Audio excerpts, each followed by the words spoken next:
Literature and its study have fallen on hard times as of late. While the STEM fields, business, finance, health, etc., are lauded as worthwhile endeavours, the humanities are increasingly considered superfluous. Literature isn't deemed a practical path, and unless you're entering into academia or teaching, the subject is looked on as somewhat of a waste. But perhaps that notion is misguided. Perhaps, in our haste to hail the material world as king, we have lost sight of the purpose and utility of literature and our role as custodians of it. I believe the literary corpus is a gift, a sturdy, well-tested foundation crafted over the centuries by some of humanity's greatest minds. I believe its study, understanding, and preservation are of great importance to the development of each of us, both individually and collectively. The word literature derives from the Latin literatura, the stem litera translating simply to an alphabetic letter, and the suffix tura modifying the term to indicate action or the result of an action. Literatura then means essentially either the act of writing alphabetic letters or a work created with alphabetic letters. Broad, I know. When the term migrated into early English, however, this idea of knowledge acquisition or book learning appears to have taken centre stage. Now, this definition is far too broad for our purposes. Everything from Dante's Inferno to an IKEA instruction manual fall under the category of a work composed of alphabetic characters or book learning. Likewise, one could argue that the Iliad, the Odyssey, and Beowulf, all composed orally before being committed to writing, would, under this literal definition, not classify as literature. For the sake of argument, then, I'll hazard the suggestion of a broad definition for us. One which reflects the abstract idea of literature in the modern sense. A linguistic composition featuring characters, events, and themes structured around a narrative sequence. Notice that this definition would include the likes of history, some philosophy, etc. And the further back into the classics you tread, the more you will see this blurring of the lines of genre. But we have our definition, imperfect as it may be.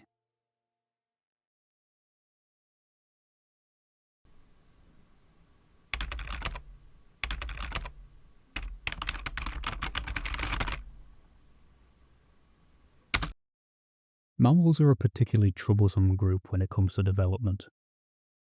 All the necessary information for a tree's development is written directly within its DNA. It isn't instructed to spread its roots into the earth or stretch its limbs towards the sun. These are inherent. The tree acts as its genes command. The same can be said for many insects and for the vast majority of simple life forms on Earth. But the more complex the life form, the more extensive the instruction manual required. While inherited traits and evolutionary instincts serve as the foundation for mammals, something extra is necessary. Exogenetic heredity, a term coined by Robert Bringhurst, encapsulates this idea. Exogenetic heredity refers to anything inherited or passed down which manifests outside of the preset genetic code. We see this manifesting in birds through the encouragement to leave the nest and fly. We see it in the training of wolf cubs in hunting strategies or social hierarchies, guidance for development, the growth and maturity outside of the biological foundation. This information is often not conveyed directly. While a wolf will snarl or snap at a rambunctious cub to make a point, this method is limited. The mammal relies on mimetic learning, the art of imitation, of perceiving and copying, to guide itself in the development process.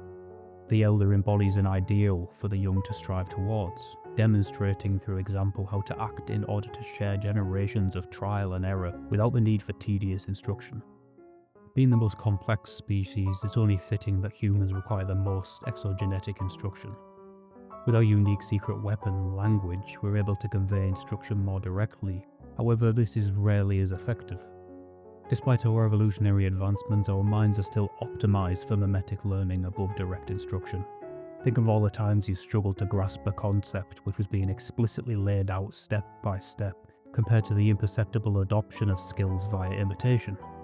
The contrast between learning a language by memorizing tables of conjugations and declensions versus immersion within another culture.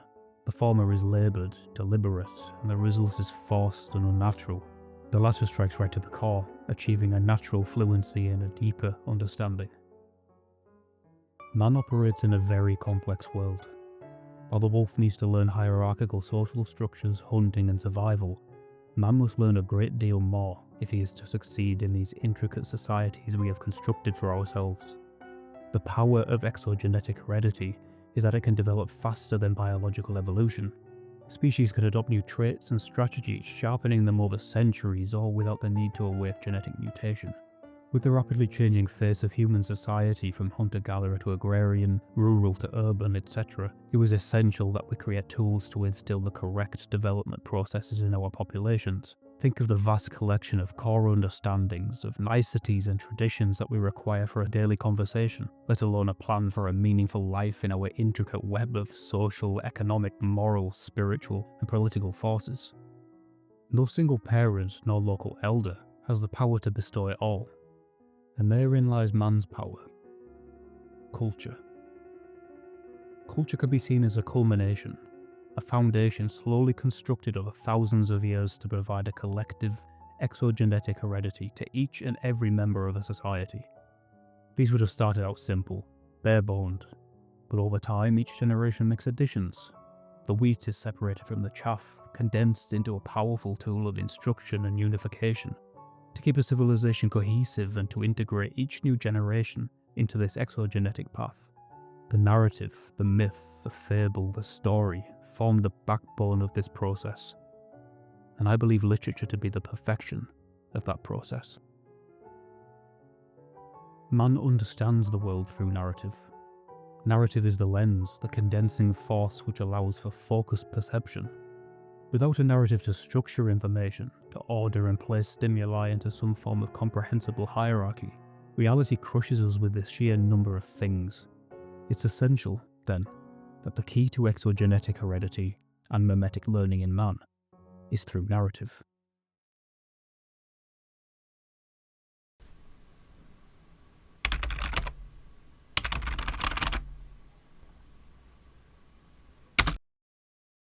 A narrative provides the exact same benefits as physical mimetic learning. Just as the wolf cub watches and imitates their parents, we view and replicate the character. But the narrative goes far beyond this. It is the evolution of the mimetic learning process. While a single man or a collective of elders can be representatives to imitate, the learning process will always differ. From hour to hour, day to day, year to year, man is not stable. His patience wanes, his health declines, his memory slips. Each youth would receive a different education as these factors compound. But a character can be something greater. A character can be an ideal, their deeds etched in stone, their personality never faltering. The lessons learned from their triumphs and failings can be standardized and shared throughout an entire civilization, ensuring every member has the same foundational knowledge. The narrative is the perfect tool for exogenetic heredity because it is handcrafted.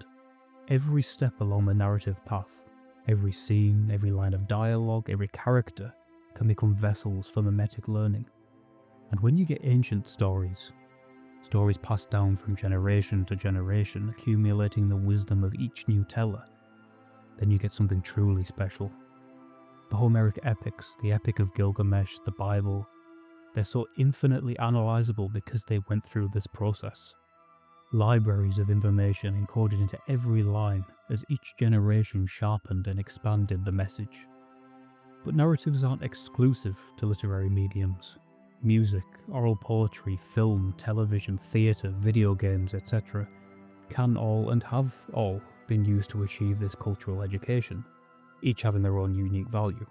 Oral poetry, for instance, with the Homeric catalogue, provided wandering rhapsodes who refined the Iliad and Odyssey through generation upon generation of telling and retelling into cultural cornerstones, capturing characters who represented the ideal for every demographic.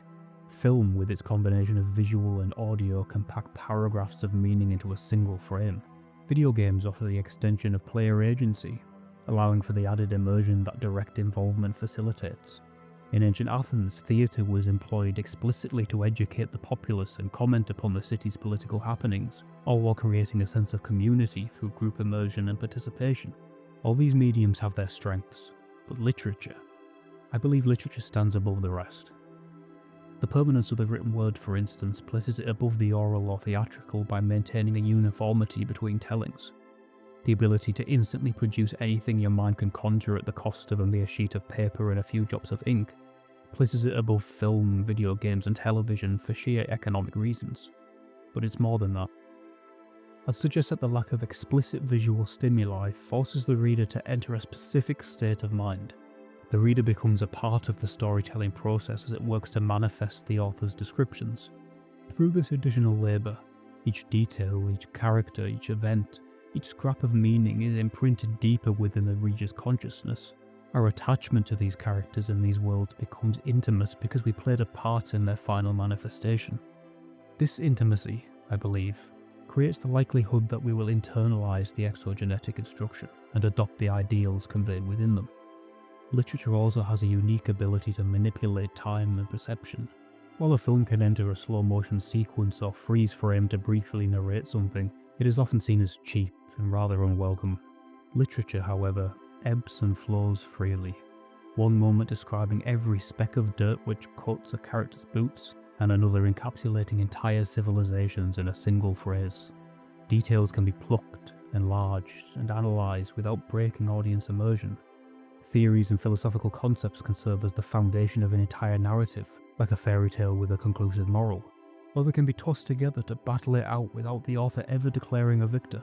Literature, like man, has the power of extreme directed perception, and the already abstract written medium allows this to be achieved without breaking immersion, as it would in film and theatre. The expression of the inner self, of a character's thought, is likewise unique to literature. While other mediums attempt it sloppily, none are capable of the nuance which literature allows. To inhabit a mind is a complex state of being, one which literature can mirror like no other. To read the thoughts of another is to understand yourself by sheer contrast. A personal example I always return to is my experience with Zamyatin's We, a dystopian novel predating and inspiring the likes of 1984. In We, the plot is narrated through the journal entries of a mathematically minded scientist, who is well and truly absorbed in the totalitarian state's propaganda. He perceives the world through a mathematical lens, utilising numerical and geometric analogies to describe events. He celebrates the beauty of community, the feeling of belonging and meaning when he walks in perfect synchronicity with his fellow citizens in their state-mandated walks. His narration falls into anxiety, despair and chaos as he discovers more and more of his own identity, only to return to a stable, if hollow, serenity once he abandons his attempts to escape the state. In We is captured the appeal of totalitarianism and the power of fear to drive us back into comfort. The beauty in materialism, safety and stability which draws societies to these dystopian hellscapes, all to give the reader first-hand experience. A sample of the siren song so that we may recognise its notes and avoid disaster on our own voyages. Paraphrasing McCarthy's Blood Meridian, a man is at odds to know his own mind, for his mind is aught he has to know it with. But when we get a sample of another mind, to experience the mechanisms of an alien thought process or be swept away on the whims of another's impulses, we can apply that to the deepest parts of ourselves, a mimetic blueprint to change our very way of thinking, taking on the collective wisdom and experience of countless lives that we may inform our own.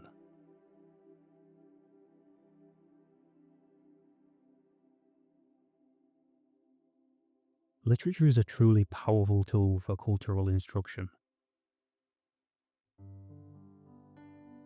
When we look back in history, we often see the greatest civilizations, the most advanced and enlightened, had a strong literary foundation. Be it the Mesopotamians with the Epic of Gilgamesh, the Greeks and the Romans with the Homeric and Virgilian epics, the Western world with the biblical texts, or the Chinese dynasties with the Journey to the West. I believe that the literature they developed, maintained and studied gave them a foundation to thrive from, a collective exogenetic basis from which they could unite and develop. I believe the current disregard for our literary tradition is one of many factors which is dividing us. The analysis of these texts, both ancient and more recent, is not superfluous, but necessary for a healthy society. These narratives were forged in some of our greatest minds, sharpened and tempered by generation after generation, tested against foe after foe. They stood the test of time for a reason. They were preserved and disseminated for a reason. and perhaps it's time we remembered that.